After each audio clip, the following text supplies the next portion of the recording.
उससे ज्यादा क्या कहे, is a crush person. Modi ji आपके क्रश है क्या? बिल्कुल। बहुत अच्छे हैं, इसीलिए मोहब्बत है। मोहब्बत के काबिल हैं। अभी एनडीए जीत चुकी है बिहार में 200 के पार। हमारे पास यहाँ लालू के अवतार मिले हैं, इनका नाम जानते हैं और बातचीत करेंगे। क्या नाम है आपका? पहले अपना असली नाम बताइए। रतन रंजन। रतन रंजन जी, लालू के अवतार में बड़ा जबरदस्त दिख रहे हैं। अरे कट्टा मत दिखाइए। वही बात, तुम लोग बार बार वही बात करता है। दे देंगे दो मुक्का नाच के गिर जाओगे। हार गए हैं बिहार में, अब क्या मारिएगा? है बुढ़बा कहीं के, हार गए हैं, लेकिन अगली बार सरकार बनेगा। ए राहुल जी पर भरोसा नहीं करेंगे अब अपने दम पे चुनाव लड़ेंगे। और ये राहुल जी झूठ बोले, हमरा फिलॉसफी का फेल कर दिए, हम अपने डूबे, आसनम हमरो भी ले डूबे। अब राहुल जी को बोले, राहुल जी चुनाव तो हार गए, चलिए अब मटन खाया जाए। मटन खाइए, बॉडी बनाएंगे।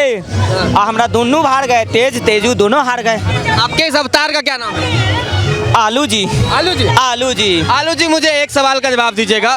तेजस्वी जी अपने आप को मुख्यमंत्री मान चुके थे, लेकिन कुछ ही सीटों में लिपट कर रह गए। हुआ है गड़बड़, सब राहुल जी गए खेल गड़बड़ कर दिए। ए गए बिहार में बोले वोट चोरी, वोट चोरी, और भाग गए कहाँ? Thailand, Bangkok. हमको बोले वोट चोर को ढूंढिए। हम बोले राहुल जी वोट चोरी किसने किया? राहुल जी बोले मालूम नहीं। वोट चोरी कैसे हुआ? बोले राहुल जी मालूम नहीं। वोट चोरी कहाँ हुआ? राहुल जी बोले मालूम नहीं। अरे मालूम नहीं तो कौन चोरी किया वोट? अब हम लोग अच्छा, तेज प्रताप यादव अभी कह रहे थे कि तेजस्वी जी फिलस्वी निकले, ले डूबे महागठबंधन, ले डूबे। हम बोले अब बुड़बक नाच रहा है, पराठा खा रहा है। बुड़बक जो है कि नेतागिरी करो, और का जरूरत था खेसरिया को टिकट देने का? देखो डुबा दिया। तेज प्रताप को घर से बाहर कहीं निकाल दिया, आपका बड़ा बेटा है। वो टीका लगाता है। हम बोले हरा गमछा है अपना, भाईजान टोपी जान को खुश करो, तुम टीका लगाता है, मंदिर जाता है। हम बोले भागो घर से। मोदी जी बोले MY समीकरण तो अब महिला और युवा में बदल गया, मुस्लिम यादव चले गए। अरे भाईजान भी धोखा दे दिया। ये MY समीकरण ये जितना भाईजान ये लालटेन में तीर का है घुसे। नीतीश बाबू ऐसा जगह तीर मारे, फूट गया लालटेन, बह गया तेल, हवा में उड़ गया महागठबंधन का झूठ का खेल। रोना तो नहीं आ रहा आपको? रोना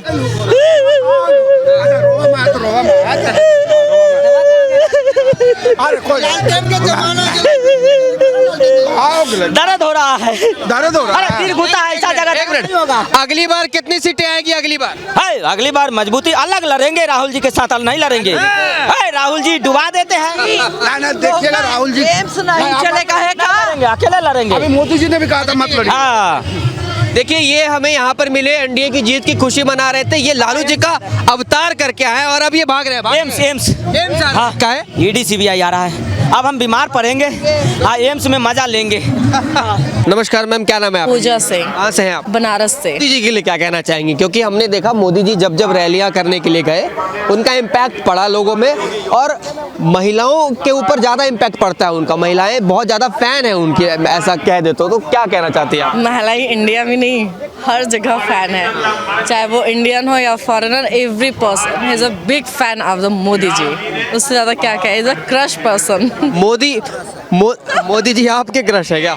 बिल्कुल। मोदी योगी जहाँ भी जाते हैं वहाँ पर बीजेपी की सरकार आ जाती है। बिल्कुल, क्योंकि मैं मोदी जी तो है ही हमारे यहाँ से जीते हुए बनारस से, और योगी जी तो है ही सुपरस्टार पर्सन। तो ये दोनों जी की जोड़ी है, वो सुपर्ब जोड़ी है। तो ये दोनों जहाँ जाएंगे तो सिंपल सी बात है कि वो वहाँ से जीत हासिल करके ही आएंगे। मैंने कई महिलाओं को ये कहते हुए सुना है कि मोदी जी केवल देश के प्रधानमंत्री और लीडर ही नहीं, हमारे अपने जैसे लगते हैं। आपके लिए मोदी जी आपको कैसे लगते हैं? मतलब as a personality, as a PM, आपको वो कैसे लगते हैं? क्या अपनापन लगता है? मोदी जी को कहा जाए तो वो अनजान लगते नहीं है, वो जहाँ जाते हैं वहाँ प्यार बटोर लेते हैं। उनको प्यार खींचने की जरूरत नहीं है, लोग भर भर के उनके पास जाते हैं। तो ये उनका अपनापन है, ये लोगों से प्यार है जो उनकी तरफ लोग खींचे चले आते हैं। क्या अच्छा लगता है मोदी जी में? एवरीथिंग, उनकी एवरीथिंग बात चलना, मतलब सारी पर्सनालिटी हम काउंट नहीं कर सकते कि उसमें उनके अंदर में कोई कमी निकाल सकते, तो मुश्किल है।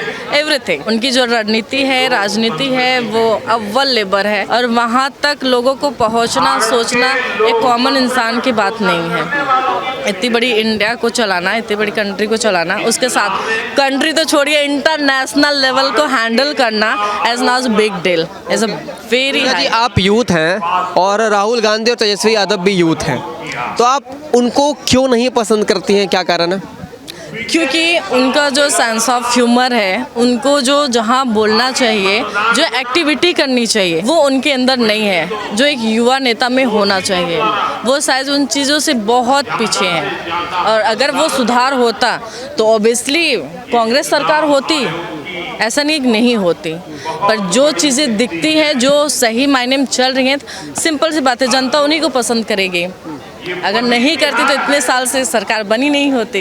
अच्छा, जब मोदी जी भाषण देते हैं तब हजारों या लाखों की तादाद में वहाँ पर आगे खास करके फ्रंट बेंच में महिलाएं बैठी रहती है, और जब तक मोदी जी भाषण खत्म नहीं करते तब तक महिलाओं का उत्साह कायम रहता है। बिल्कुल, अगर उस जगह मैं रहूँ तो मैं सबसे फ्रंट पे नजर आऊँगी क्योंकि I am already big fan. अभी मोदी जी आपके पास ही भाषण दे रहे हैं, आप अंदर क्यों नहीं गई फिर? एक्चुअली मैं लेट हो गई। मैं वाराणसी से आई हूँ, सीधे यहीं आई हूँ। आप बनारस से आई हैं यहाँ? बिल्कुल, तो इतनी बड़ी जीत हुई है तो ऑब्वियसली आप मोदी जी को देखने के लिए, सुनने के लिए बनारस से यहाँ आई हैं। आप टीवी में भी देख सकती थी, यहाँ तक क्यों आई फिर? लाइव में, टीवी में तो कितने साल से सुनते आए हैं। अगर डिसबैलेंस होता या थोड़ा सा भी लेकिन लगता तो बहुत चीज़ें उलट पलट हो जाती। कहेंगी मैडम विक्ट्री का साइन में दिखा रही है। बिल्कुल, देखिए एक शानदार जीत हुई है एनडीए की, और ये बिहार में वहाँ के लोगों की जीत है, वहाँ के लोगों का मोदी जी के प्रति विश्वास है। वहाँ की जो महिलाएं हैं उन्होंने जो बढ़ चढ़कर हिस्सा लिया है, ये महिलाओं का मोदी जी के प्रति विश्वास और उनका आत्मसम्मान, ये दोनों की जीत है। अच्छा, आज मोदी जी ने क्या क्या कहा बताइए, अभी जो कहा। देखिए, मोदी जी ने सबसे पहले तो आते ही छठी मैया की जय से उन्होंने अपना संबोधन शुरू किया, क्योंकि बिहार में जो छठी मैया का जो एक त्योहार है, उसको बहुत महापर्व है, उसको हम करते हैं। मोदी जी ने हर घर मखाने की खीर का भी जिक्र किया कि आज वहाँ पर मखाने की खीर बन रही है, और हमारे राष्ट्रीय कार्यालय में भी मखाने की खीर बन रही है, ये भी जिक्र किया। उन्होंने हर व्यक्ति का धन्यवाद किया जिन्होंने भी चुनाव में वोट दिया है, चाहे वो किसी भी वर्ग का हो, चाहे वो महिलाएं हो, चाहे वो युवा हो, चाहे वो एक किसान हो, हर वर्ग को मोदी जी ने धन्यवाद दिया। और मोदी जी ने बिल्कुल कहा कि जिस प्रकार बिहार जीते हैं उसी प्रकार पश्चिम बंगाल भी हम जीत कर रहेंगे। आप नाच रही हैं, बड़े खुश लग रही हैं, क्या कहना चाहिए? हम बहुत खुश हैं। हर हर मोदी, घर घर मोदी। अच्छा, मैडम रुकिए तो थोड़ा बताते जाइए। एक मिनट सुनिए, इतना मुस्कुरा रही है, मोदी जी से इतनी मोहब्बत क्यों है? बहुत अच्छे हैं, हाँ। इसीलिए मोहब्बत है। मोहब्बत के काबिल हैं, उनमें काबिलियत है, इसीलिए महिलाओं को मोहब्बत है। कैसे? महिलाओं को देखिए, शौचालय और उनको आर्थिक मदद, आत्मनिर्भर बनाया।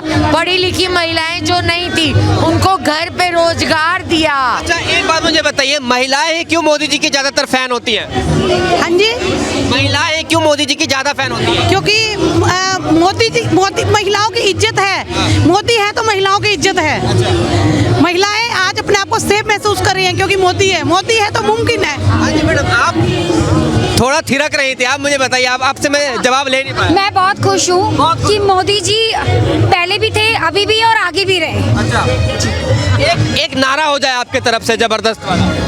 हर हर मोदी, घर घर मोदी, जय हिंद, जय भारत। अरे वाह, जय हिंद, जय भारत। ये मोदी जी का जादू है, सर चढ़ के बोलेगा, और विकास की जीत है। ये विकास की जीत है, मोदी जी की गारंटी की जीत है। जहाँ मोदी जी वहाँ सब मुमकिन है। मोदी है तो मुमकिन है, मुमकिन है। मोदी जी का क्या प्रभाव पड़ा है बिहार में?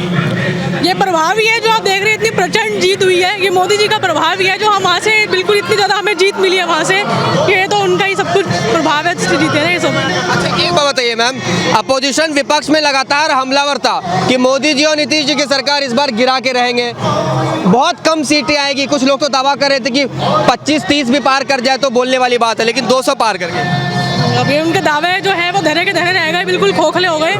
देखिए आप काम करेंगे अगर जनता के लिए तो ही जनता आपको वोट देगी ना। तो इन्होंने साबित कर दिया मोदी जी ने कि अगर आप देश के लिए काम करेंगे तो ही देश के लोग आपके साथ होंगे। तेजस्वी कह रहे हैं कि रीवोटिंग हो नहीं, फिर से नहीं होगा। वोट चोरी मोदी जी के काम से होती है। जो चोरी कर रहे हैं वोट की, वो काम कर रहा है उनका, ईमानदारी कर रही है, उनकी गारंटी कर रही है। अगर वो लोग उनकी सरकार बनती तो क्या तब उनको याद नहीं आता कि ईवीएम हैक हो गया या वोट चोरी हो गई, तब कहाँ जाती है उनकी ये बातें। किसी आनी बिल्ली खंबा नोचे वाली बात है, तो बोलेंगे वो तो बोलेंगे। पहले तो ये लोग कहते थे कि वोट चोरी हो गई, अब तो ये कहेंगे कि वोट की डकैती बढ़ गई जी, डकैती बढ़ गई, सब कुछ ही चला गया। सीधा आरोप है ज्ञानेश कुमार जो कि चीफ इलेक्शन कमीशन के, ये आरोप लगा रहे हैं उन्होंने ही जितवाया है बिहार में। अब ये लोग बेचारे क्या करें, ये तो बेचारे आरोप भी लगा सकते हैं। किसने जितवाया था? कर्नाटक में किसने जितवाया था? तब कौन से इलेक्शन कमिश्नर के ऊपर इल्जाम लगाएंगे? दिया उनका अपमान। तब किसके ऊपर लगाएंगे इल्जाम? अगर हिमाचल में जीतेंगे, कर्नाटक में जीतेंगे, जब कांग्रेस जीतेगी तो वोट चोरी नहीं है, इलेक्शन कमीशन साथ में नहीं मिला हुआ। और जब बीजेपी जीतेगी तो वोट चोरी है। आप अपने आप देखो ना, पब्लिक भी तो सोचेगी।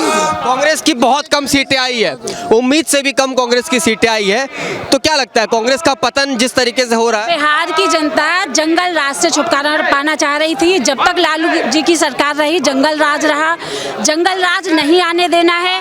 अभी भी वो बोल रहे थे, अब तो कहेंगे वोट चोरी हो रही है, उससे पहले वो बोल रहे थे, कल तक तो वही जीत रहे थे। ठीक है, जीतने के बाद आरोप प्रत्यारोप, ये राजनीति है, ये तो लगते ही रहेंगे। आप मुझे ये बात बताइए कि 55 साल किसी, मैं तो सोनिया गांधी जी को प्रणाम करता हूँ, 55 साल दे दिए उन्होंने अपने बेटे को सेटल होने के लिए। क्या आप देंगे 55 साल अपने बच्चे को? देखिए उनका कोई भविष्य नहीं है। आप उनके भाषण सुनिए, आप उनकी भाषण की क्वालिटी सुनिए। अब देखिए अब लोग शिक्षित हो चुके हैं, बिहार के लोग भी, उन्हें मालूम था कि अगर तेजस्वी की सरकार आ गई या राहुल गांधी की सरकार आ गई तो बिहार में क्या हाल होने वाला है। एक इतिहास है, 20 साल शासन करने के बाद एक मुख्यमंत्री, उसके खिलाफ इनका एंटी इनकम्बेंसी नहीं है, और 11 साल मोदी जी का सरकार, तो इन दोनों के कार्यकाल में जो वहाँ की जनता के लिए काम किए गए, विकास के काम हुए हैं, तो जनता खुश है वहाँ। देखने आए क्या? बस हम। चलिए बहुत अच्छी बात है। तेजस्वी के लिए क्या कहना चाहिए? तेजस्वी तो ऊंधे मुंह जाके गिरे हैं, बहुत बोलते हैं, वो जो बड़बोला होता है ना तो उसको परिणाम भी भुगतना पड़ता है, बस वही भुगत रहे हैं। पहले भी लड्डू बनवाए थे, वो बने रह गए, इस बार शायद बनवाए भी नहीं, खर्चा नहीं किए इस बार। वो नौकरी वाला वादा क्या हुआ? हर घर सरकारी नौकरी देंगे।